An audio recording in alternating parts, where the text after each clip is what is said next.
lot of problems that are going on is because you got into power the wrong way. So that's why when you develop policies, you pretty much think about how to return to the favor that got you into power.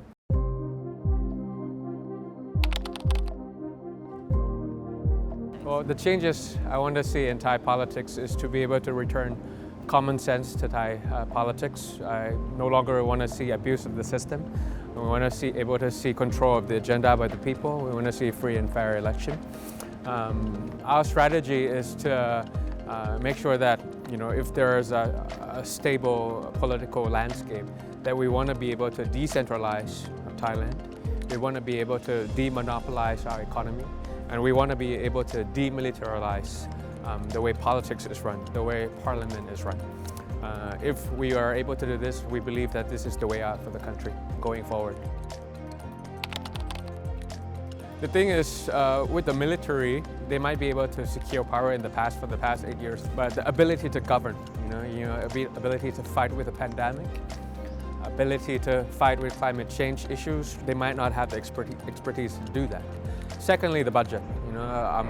The way for the country ahead is to be able to turn defense into domestic economy. And today, the kind of challenges that the country is facing, it's not even about military, it's not even about financial, it's about climate change, it's about aging society, it's about digital disruption, it's about a pandemic.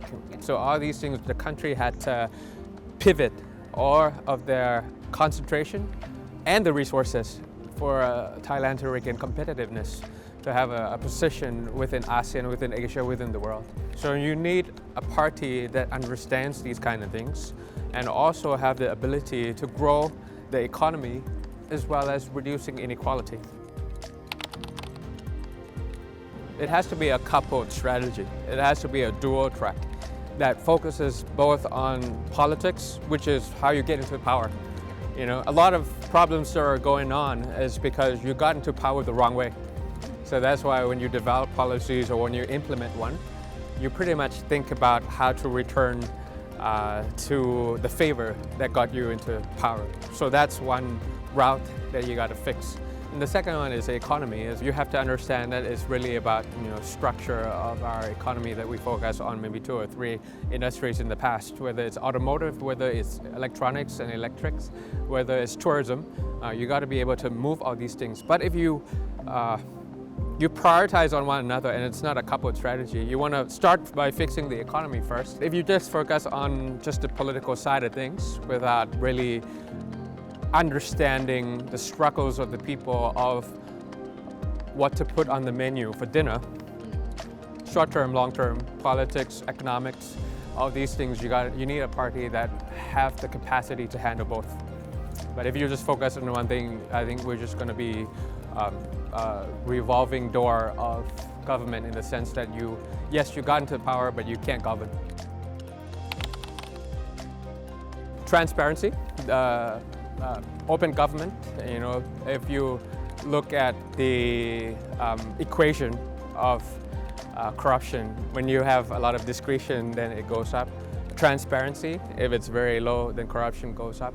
Inclusiveness, if it's only within a couple of people that decides on this, corruption will go in. So if you attack on the 3 pillars of discretion, of transparency, of inclusiveness, you'll be able to tackle the corruption. National budget meeting, for example, that's 3.3 trillion baht worth of tax money, but it's never televised. It's never being discussed of how we debate about these things. So once we get into power, we want to be able to break things up. We don't want to centralize transportation or logistics or big mega project investment just by the central government, but we want local government to be able to get involved so that the cake is sliced down. We want to be able to televise, we want to be able to put it on website for transparency, and we want to be able to use a lot of automation to make sure that the discretion goes down. So if we tackle all of this, corruption will go down.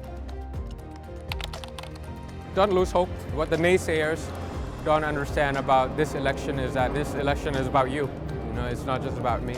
And if it's about all of us to move this country forward together, I'm sure that we've got to make it happen, and there's always a place for everyone here in this country.